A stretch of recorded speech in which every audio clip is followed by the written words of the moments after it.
Hello, my name is Tom Dunn, and I am host for Citizens Forum. And with me today is the new Port Hueneme City Manager, Brad Connors. And Brad, welcome to Port Hueneme. And we're going to discuss Brad and his past experiences. And I also want to explain how Citizens Forum works, since it's been 5 months since we have done this. And I'll do that in a bit. First of all, I do this to all the city managers. I want to present Brick a Port Hueneme hat for him to wear and keep in his office. Brick, I'd like you to have that. Thank you, sir. I appreciate that. And you might try it on for the residents, So, I guess that, so they'll recognize oh, you. yeah. Isn't that neat? Okay. Now, whenever you leave here, you need to wear that so people will know that you're. And if they catch you not wearing it, they're going to email me, and we're going to fine you $10 that goes to the $10 Boy a and pop. City Club. No, Okay. I'm just. If it goes in Boys and Girl Club, Yeah. I'll pay it. Okay. No, Kathleen and I, matter of fact, Kathleen is our reporter for Hueneme Voice. Michael Ward is the videographer. They do fabulous work, and we've all seen you down at the beach quite a few times on Saturday to clean up. And if any of you guys are going to the beach clean up, and I know there's quite a few these days, look for Brad with the Port Hueneme hat, and walk up and say hi and introduce yourself. He's really interested in getting acquainted with the city and how it works. And the first year is really busy. There's a lot to learn and everything. But the first thing that we have to get cleared up is when I came in here a month or so ago and had my first meeting with Brick, I went in and said, is Brad here? And the person said, who? I said, Mr. Connors. And he said, oh, you mean Brick? I said, yes, I've heard that. That'll do fine. Well, you're going to have to explain to everybody that you like being called Brick. How did you earn that nickname? Now, I've discussed this with you. That name is, it has origins back in my early days as a young Navy fighter pilot, probably around 1984 or so. And I went through the process of creating a nickname that was your handle for the most part. Everybody did that sort of? Everybody does it. A rite of passage. Mm-hmm. And they do that for a couple reasons. And the most significant one is it's a way of assuring humility insurance, right? So that you are always reminded of an event that took place in your career where you're humbled in a variety of different ways. And it always reminds you when you're called that once you were a mere human, mortal being, no matter how long you serve as a fighter pilot, how good and experienced you get. And so that's the history of it. Now, what I told Tom was that I wrote a book, and if you really want to know the entire story, you have to read the book. Yeah, and where is it on sale at? It's on Amazon and Barnes and Nobles. But on page 137 is the entire unfiltered story of how I got that name. Wow. Okay. Well, I guess I'll have to go online and look at it and read it and let people know what it was. I know my dad was in the Army Air Force during World War II, and he was out on the front lines looking at the aircraft coming over before they got to where the Americans were. And he would tell me stories, and he would talk about the guys, and none of them was a name. It wasn't a thing. And a very interesting thing, there was a restaurant in San Jose where we lived at the time, and it was a huge restaurant, and it had all these model airplanes going around on a track. And my father could name every one of them. And my son at the time was like 5, 6 years old, and he just thought that was fabulous. But they also had to know what the planes were by the black silhouette. Oh yeah. So that was something. But I just remember him using names, and I didn't.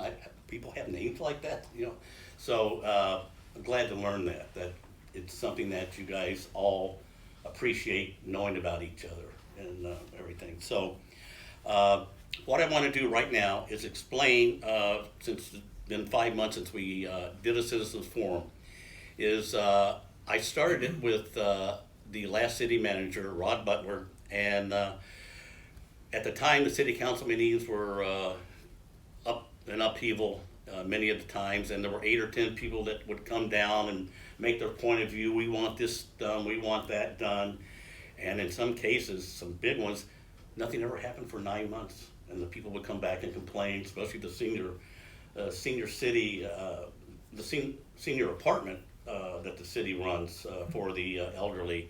And so I decided that at that time, and one of the first things I heard when I got involved with the city was that there was no communication between the city and the residents, and they were very apathetic about it and almost given up.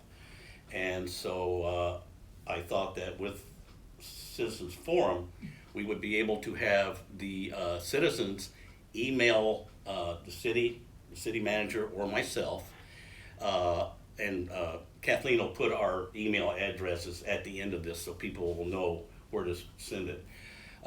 So they would send us stuff, and Rod and I would talk about it, let people know that it had come in, and then Rod would take it to the various department heads or agencies so they could look into it. And then we told them as soon as we got any information back, we would pass it along to them.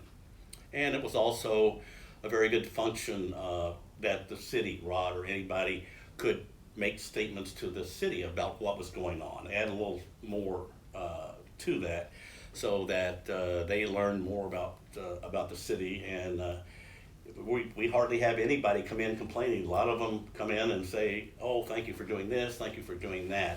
So that's the purpose of this, and we get a lot of compliments in that people don't have time to sit around for 3 hours and watch that whole long video.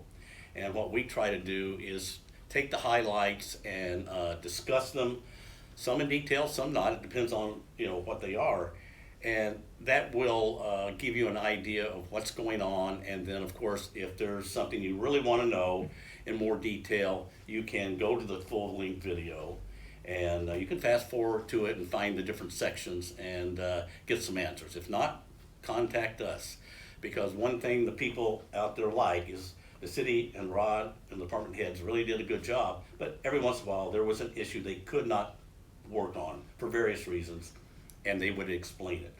An explanation of why you can't do something is better than having it festering out there for a long, long time. So, how long have you been a city manager? I have been a city manager since the end of February. This is my first and only city manager job, unless you include the base commander for Naval Base Ventura County, in which a lot of very similar roles and responsibilities between the two. But other than this city, 4 months ago, I've not been a city manager before. Well, that brings up a new question to me. How do you find this job different? I know that you were a Navy pilot, you were a commander here at the base, you also worked in some corporations, I believe. So how does this fit in?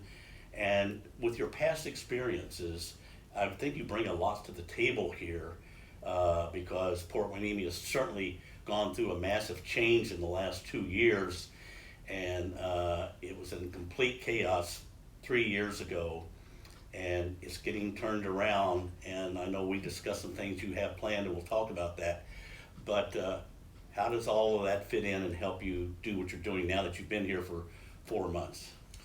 Well, I think that the greatest similarities is it's a service industry. We are providing services to the community, common services that are not normally obviously produced by private entities for the most part. So like businesses that are in the service industries, you have customers. And so from my framework, the community, the public is my customer, our customer. The council is the voice of that customer, and opportunities like this is another vehicle for that voice to penetrate the walls and the secure doors of the city hall, and address or provide input to how they want to see those services rendered, and the quality of those services. So that's the similarities. On the not so quite the same part of it is the process of the public interaction and the approval processes for actions taken by the city council, which creates a little bit more of a elongated way to get to the end state of whatever that new thing or that investment in the city is going to be. So you have to learn those differences in process is really what it is. Because even in business, you have a board of directors, you have a finance that you have to clear things through. So there are a lot more similarities and disparities between those two. The city of Port Hueneme has a board of directors. It's called the residents, and there's 22,000 of them. So there's a lot of people to answer to, and I think my biggest responsibility and mission I've always wanted to do is be transparent, and you have said that to me.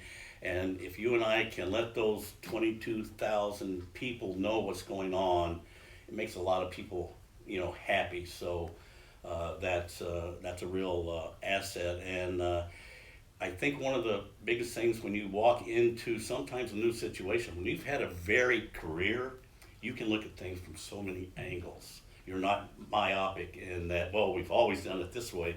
You've seen it done 3 or 4 different ways. And I'm sure one of the first things you did was to analyze what you'd gotten yourself into, and you keep your ears wide open so you can hear what people are saying, what they're asking, and you get a general idea of how to work on it, what they like to hear, and the tone, not what, because you're going to tell them. I've known the few times we've talked, you're very straightforward.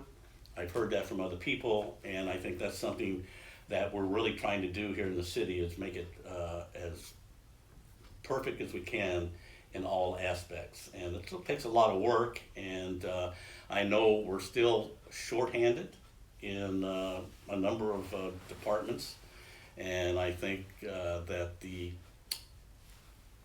income that is coming into the city now is much better off, and you can hire the people you need to make the city run better. Because I know the Department of Public Affairs and Water are just stretched to the end of the earth almost, and they're doing a fabulous job trying to take care. And I think it's common everywhere. The infrastructure all over the country is so old that things just happen, and you want to plan this, you start up, I got to go back and fix this. It's like 2 steps forward and 1 back. So we have to keep an eye on that, and the residents certainly let us know about those things when it happens. I have about 15 or 20 issues that have come up since the last time I did this with Chief Salinas, who was the acting city manager until you were hired. And I want to go over a few of those things today. And then we're going to have 2 more videos in August. The city council will be what's called in the dark. They won't be having meetings, but we're going to cover all of these issues as best we can. And so we're going to go over a couple of them now, and Brick will tell us what he knows about them, and some of the things we'll discuss. He'll get answers on some. He'll do inquiries that he can report back to on our next video. I want to just show how it's a little bit, here's what can happen on when people, the residents, want to get in touch with us. I think it's been a year and a half ago at least, when the city decided to update Moranda Park and the beach, and I think a little bit of Bubbling Springs, and they went through and did a whole lot of work. Well, probably a month ago, and I sent you a copy of it, I got emails from 1 or 2 people saying, hey, the new lights, I think here they were talking about Bubbling Springs, and I think also somebody mentioned it from Miranda. Those lights are fabulous because they're so bright, they light up things, but there are certain ways that it gets into people's houses at night, and that is an issue that I think we need to address and see if we can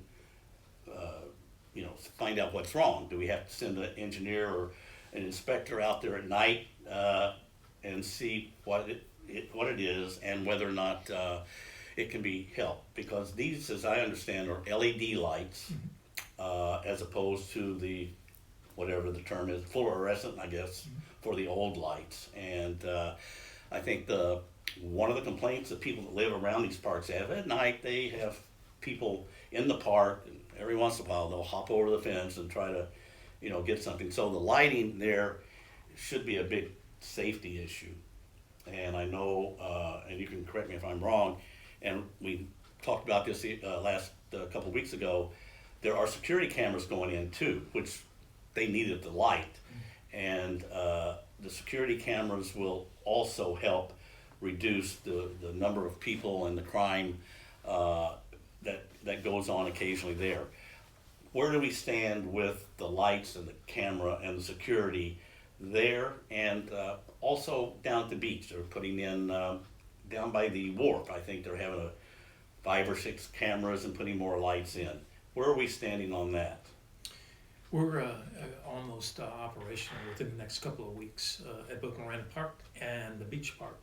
The lighting is one of these projects that we invested in with the NG as the prime for sustainability. Roofing, solar, improved HVAC, and this street lighting is a big part of that. Now the lights, when they go up, need to be calibrated, right? Mm-hmm. So you can rheostat those up or down. We have remote controls in the lights in this building right here where you can adjust it to your workspace. But on the street lights, you have a little bit less variation in what you can set in those lights, and our contractors will come back there and do that. And then for homes that have excessive bright light pointing in their windows, especially where they sleep, you can put shields and some other things in there to accommodate that. And we've done that. We've worked with Edison, they're our partners in fine-tuning the street lighting. So if you have an issue with it, if you send it to the city, we'll get our facilities team. We'll work with Edison, and they'll put shields on there to shadow that area of your house that is illuminated in an uncomfortable way. Yeah, and so the best way to work is to email rather than phone, I think, Ian. Well, you can do either one. You can call the help desk. Yeah. Again, Kathleen will put my email up and yours, and it's nice to have the feedback, and sometimes it's just tweaking something, sometimes something, we gotta relook at that. And thanks for reminding me, because we have just invested in a system called GoGov, which is an application that you can have in your hand, and we can load the points of contact. You can take a picture of graffiti. It knows where you are. If you're a subscriber to it, it'll send it to our graffiti handler. The picture will have all the information on its locating data, and we'll get you not only the point of contact, but we'll get you updates on where. When that thing has been, and we have a 24-hour time frame. If it's not in our jurisdiction, then we track that too, and we'll get feedback to you so that it's been resolved, or it's going to be resolved on a particular day. And if nothing's done, then it elevates up to me eventually, but so that we have a data and a record of all these issues that come up. We can track them, and we can report back, maybe even this meeting, on what it looks like in terms of what are people seeing and how we're responding to it. Chief Salinas told me that some of this information from the security cameras, mm-hmm. the police cars can get a direct feed of those, so that if they see something happening, they can go there without having to have somebody call in, and then it goes to the dispatcher, then it goes out to the police. So you gain 15, 20, 30 minutes possibly if they're hooked into one of these security cameras at the beach or at the park, and they can be there within a minute or two, which is a great asset. All the cameras are web-based, so you can have it on an iPhone mm-hmm. if you're administratively allowed into the system. And so you can monitor those. Our dispatchers will be monitoring those cameras, and so if there are any activity that's suspicious, we can quickly respond. We used cameras, or we borrowed them from the city of Oxnard to put on the beach pier while we were closing and opening the beaches. We had all those restrictions associated with COVID-19. And the most important thing we were able to do was we look at beach density when it came to social distancing and spacing on the beach, which all over time became the standard by which local beaches applied their protection activities in this world of a virus. And so, and we had those. I could look at those things at my house. I could look at it on my iPhone, and we could tell instantaneously whether we needed to close the beach or reduce access to it. Can individual citizens, residents get on that? There is the potential to have a webcam so that you can look at a picture, but you wouldn't have. You can control the cameras. You can move them. You can scope in. We would not allow that. You could mirror, but you would not have control of the cameras. We could mirror what the dispatchers are seeing or the police are seeing, but you wouldn't be able to control, zoom in, that kind of thing. That could be interesting to watch since there's so many reruns on TV now because the actors can't get together and act. So that would be fun to do, and I think it would make a lot of the people feel a lot more secure that they could be, involved in that. And now, does the beach security and all that, what is that specifically designed for?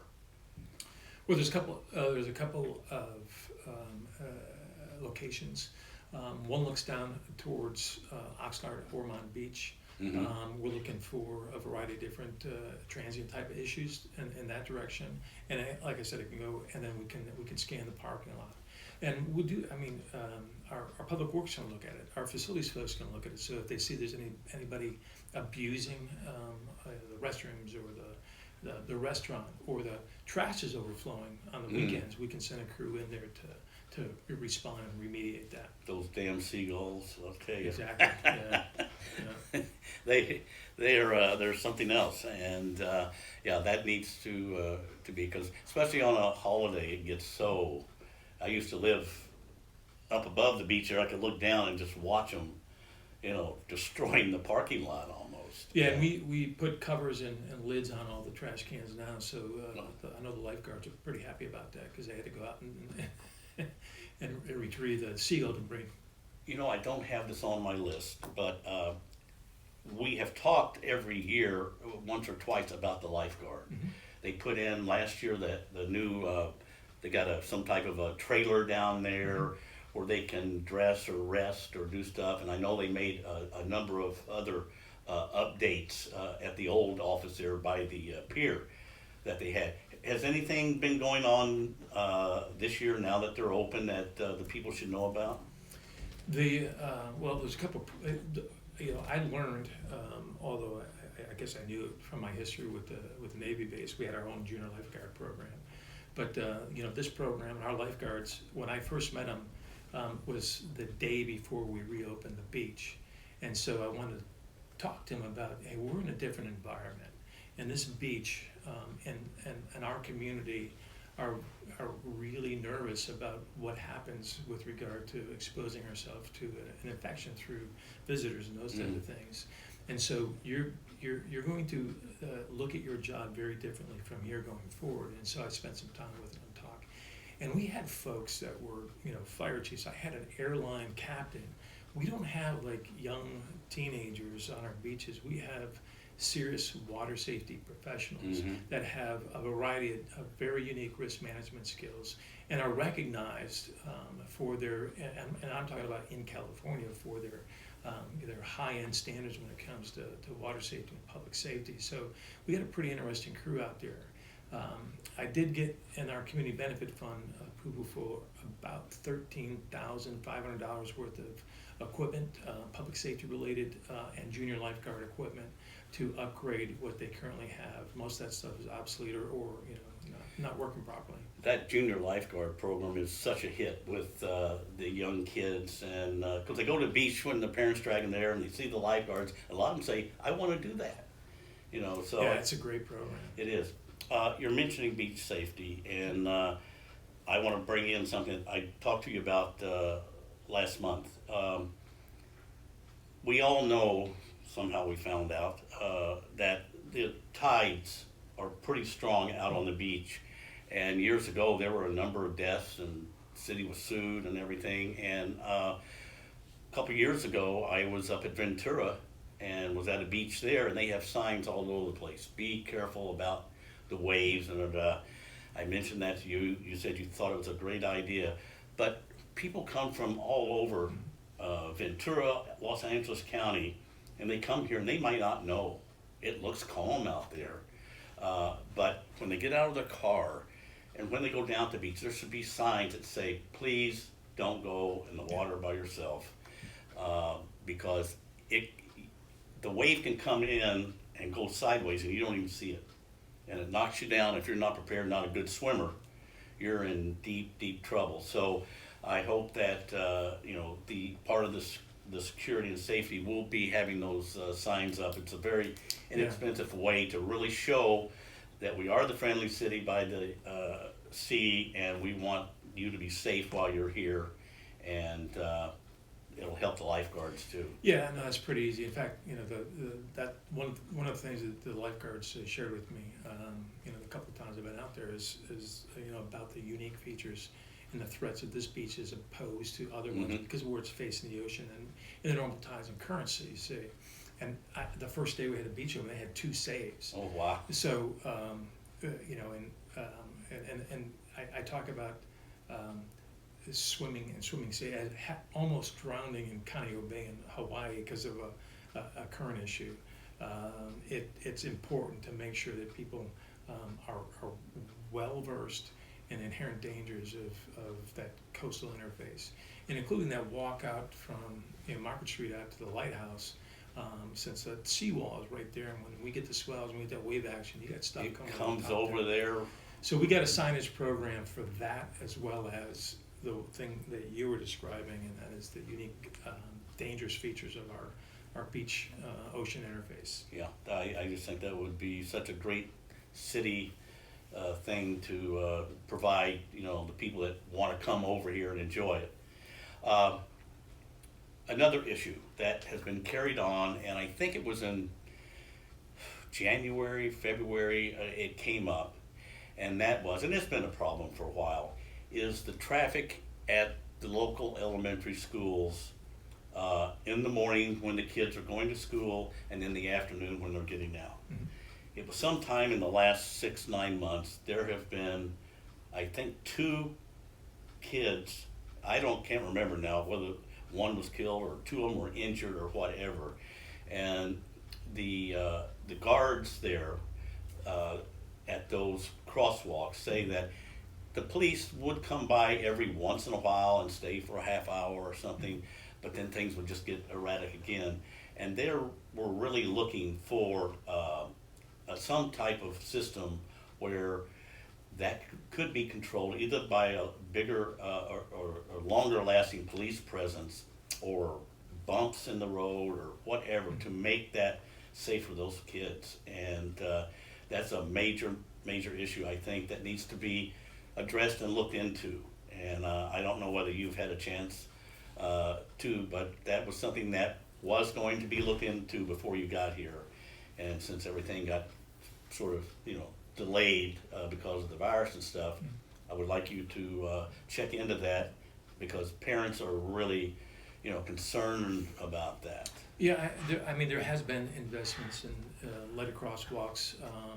We share or split in our budget crosswalk guards at schools, but honestly, this issue's been somewhat dormant because from the time I showed up, the schools have been closed. Mm-hmm. It was announced by the school district that it'll be pure online going into the fall, with a TBD on when they'd be going back into brick and mortar schooling. So it's one of those things that we're constantly addressing, but I don't have any frequency of current knowledge because kids haven't been going to school. Well, if you can look into it, there's a lot of parents out there that would really, and a couple of these, I think both the kids that were hit, there was a parent or guardian walking with them. So people were coming around corners and not. And whether it's kids or just pedestrians, we've got some drivers that need to be not driving anymore, and we've got a couple of systems that we've been pretty successful in identifying and catching those folks, especially over the last few months, where they've been stealing cars, taking a drive through our community as part of their journey. And then these cameras that we have are identifying and alerting police. And the one day I did a ride along, we had, this was the day before the 4th of July, we had 3 stolen car arrests from that camera system. So we have a bunch of other systems besides that where we're identifying drivers that shouldn't be driving and tracking those folks down.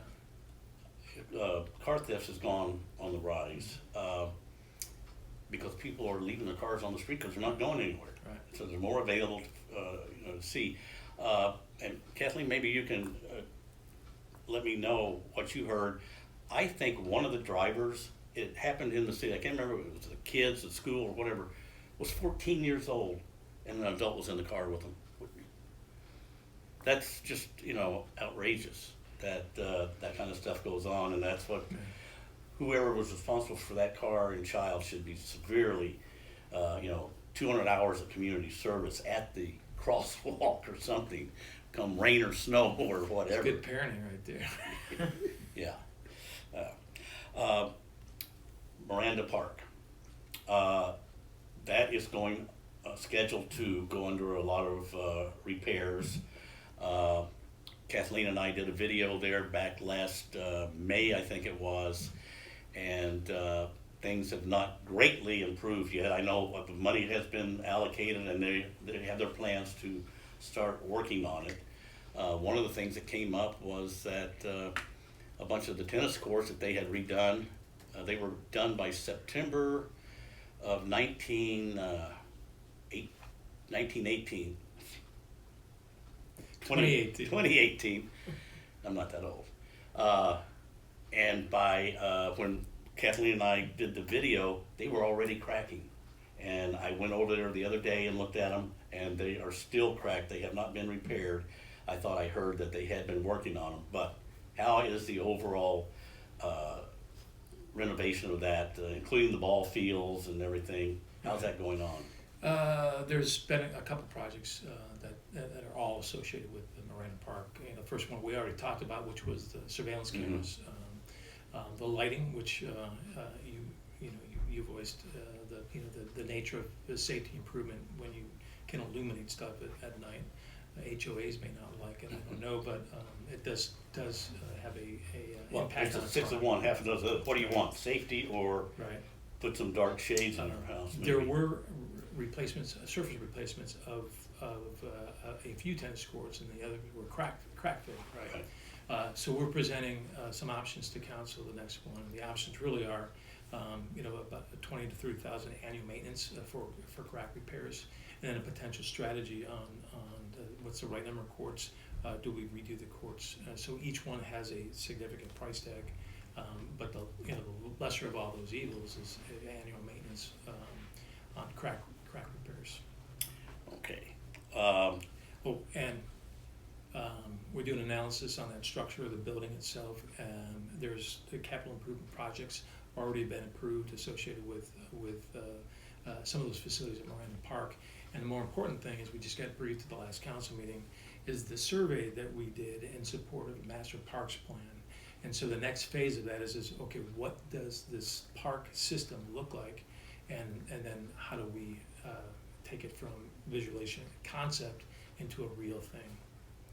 Okay. Now here's another subject sort of at the end of the, not the end, but just sort of off to the side that's sort of unusual, but it pertains to a good section of the residents of Port Hueneme. Somebody had requested, and it was sometime last summer, that there be a porta potty or something down at the end of the promenade walk. Done. Hmm? Done. It's there? Yeah. Great. Our facilities folks are just figuring out where to put it. So Okay, that's it. Yeah. Out at the lighthouse. Yeah, a lot of older people walk out there, and they like to have a possible place to go. Because that, for a lot of people, that's a long walk out there, and they stay out there, and then, we're a half-hour walk from the nearest park. Well, good. I'm glad to hear that, and I hope everybody is happy with that. Another issue that has been made public a couple times at the city council meeting, and it was at the last meeting, I think it was Will Berg that brought it up, is that the Measure U sales tax, it went into effect April 1st. And there was an oversight committee supposed to be in charge of getting information from HDL, who is a service people that do that at the end of the year. It's now been 16 months. We have not heard a thing as far as I know about it. And what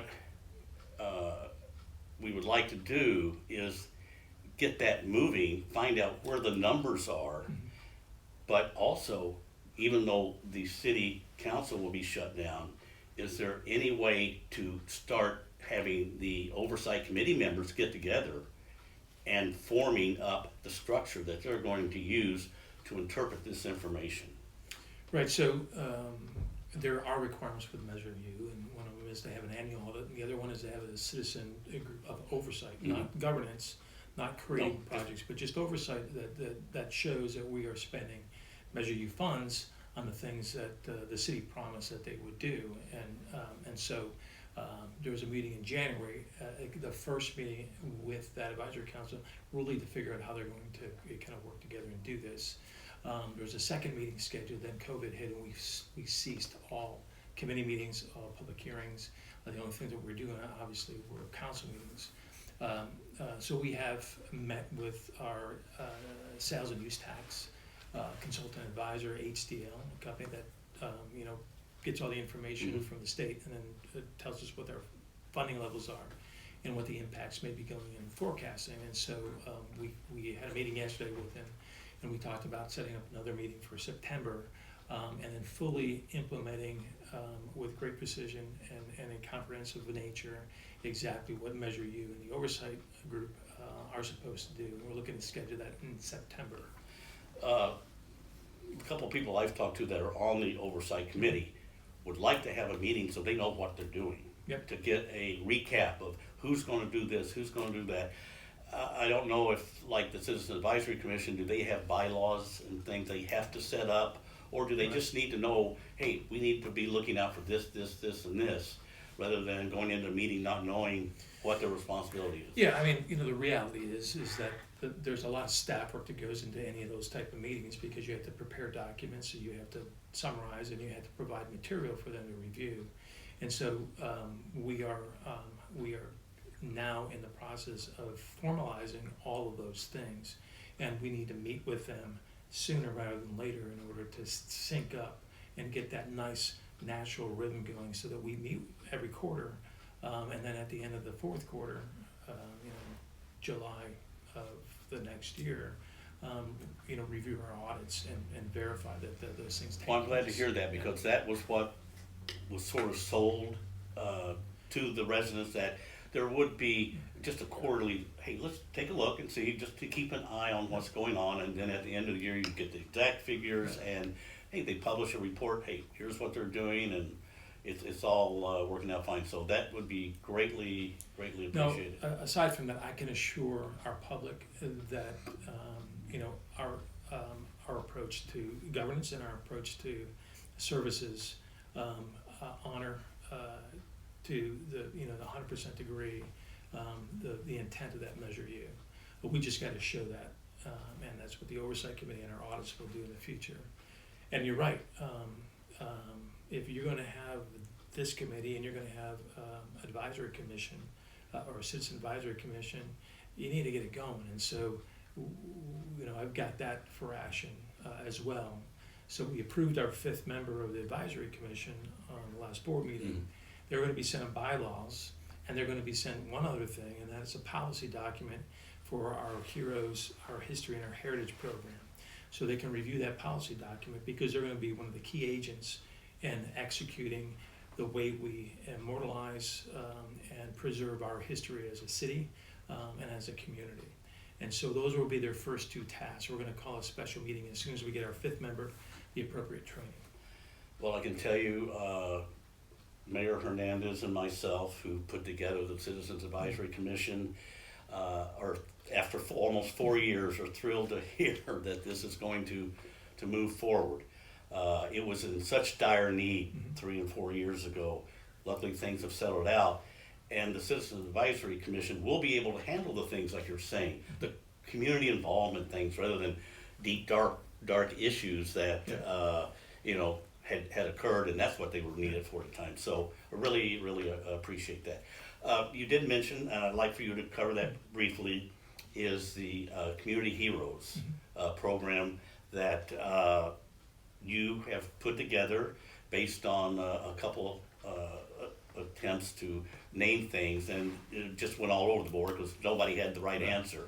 And you've put together a program that I think everybody will get to know and use to honor people who go above and beyond the service of for Port Hueneme. How did you set that up? Yeah, I was a little bit frustrated, I think, with you know, the ability to recognize somebody that's made great contributions to our city.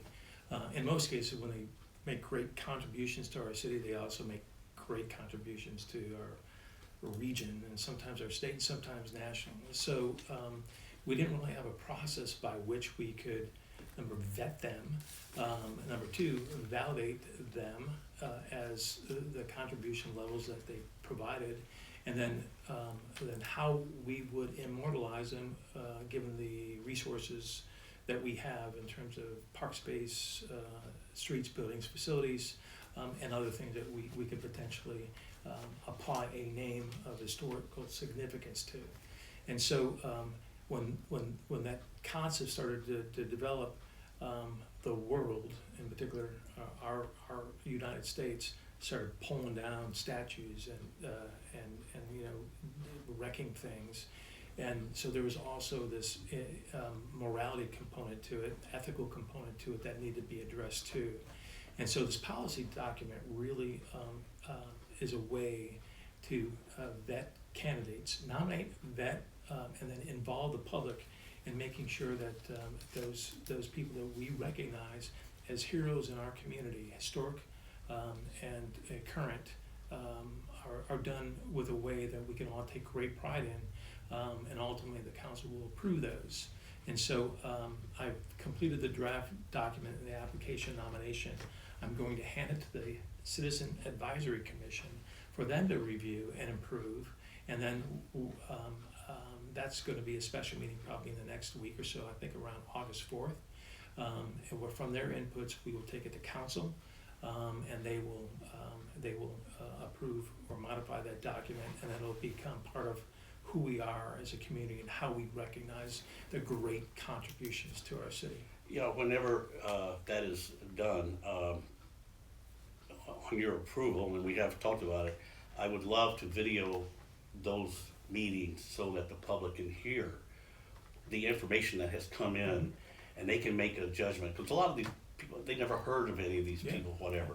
And that would be a great way to let them know, and then we could get their feedback on that, and not do something that didn't make any sense. I don't know if you know it, but up until this year, and I haven't talked to the president of the Chamber of Commerce, they had a yearly Citizen of the Year and a Business Person of the Year.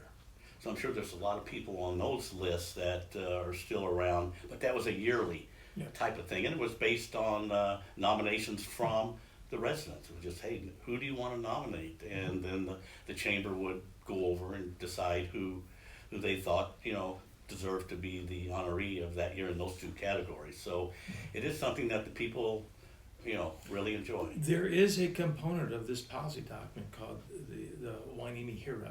It's an annual event where we receive nominations for those who make extraordinary contributions in areas of community service, public safety, cultural improvements, economic, environmental, and the Citizen Advisory Commission will select somebody in that year between May and April, and that person will be the Hueneme Hero of the Year. Now, the other thing we do is events. So you don't have to have a statue or a monument or a plaque. You can have an event that you want somebody to be recognized for. So, the Hueneme Beach, the Tom Dunn Hueneme Beach festival or any other events that we do as a city. You know, we can do as well. one we do is the Alaska Airlines memorial every year, which those people love Port Hueneme. Most of them are from the Northwest. Yep. So that would be something to consider along that line. Last thing for this meeting, and we'll have much more on our next one, the second week of August. This has been it's been going on since the whole virus thing, but it's gotten really heavy lately. Is what should we require the citizens to do about wearing masks when they are out in public? I know at the city council meeting it was brought up, and there's issues. You can do it, or you can't authorize it. You can do this. You cannot do that. I would like to, just by myself, to make a highly recommended use of masks, just for common sense, okay? Port Hueneme, their number of positive testing and stuff has gone up a little bit, more so than it had before, as all of Ventura. And I would like to know, do you have anything that you can say to the residents about the mask issue, where we're headed, what you have heard, and what would you recommend? Well, yeah, operating in a risk environment, you have to do mitigations, right? And so if you want to preserve your health and your family's health and my biggest concern is the staff here. We're a small staff. And if I can't keep everybody healthy, we don't serve the public. And we're not talking about remote distance, job performance. We need hands-on, tactile things, and they have to be here. And so, from our staff perspective, we're digging down again because we can't allow complacency in how we serve the public. We have a lot of people that engage the public: our police, our community service officers, our folks that do a variety of different things on the facilities side. And so we need to make sure that they stay healthy.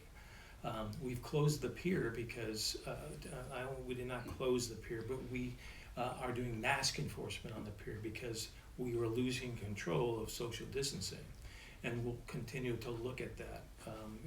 And that's a discussion that we have every day with the chief and the mayor as part of our disaster council. But what I would tell my kids, I would tell the public is, take care of yourself first. You're your own best defender against infection.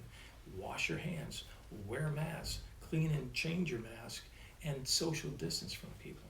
And if you do that, you have a fighting chance every single time you go out in public.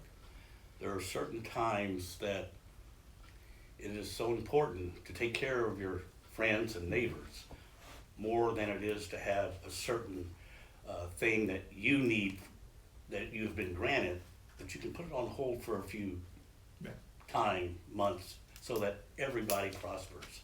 So I hope the people in Port Hueneme take this heed from both of us, and I want to thank you very much for your time, and I want to let everybody know that this interview will be on Hueneme Voice in a couple days. It's Hueneme Voice is on Facebook. You just go to Facebook and put in Hueneme Voice. It'll be on Nextdoor, and Kathleen puts it on every social media we have available, which are quite a few, and we'll also have our email addresses on there, so you be in contact with us. And in 2 weeks, Brick and I will do another one of these and update you on what we've talked about. And I would like for you to have a few things that you discussed with me about what you plan in the future that you think would really help with Port Hueneme. Yeah, sounds good. Thank you very much. Yeah, sure. Thank you. Thank all of you for watching. Bye-bye.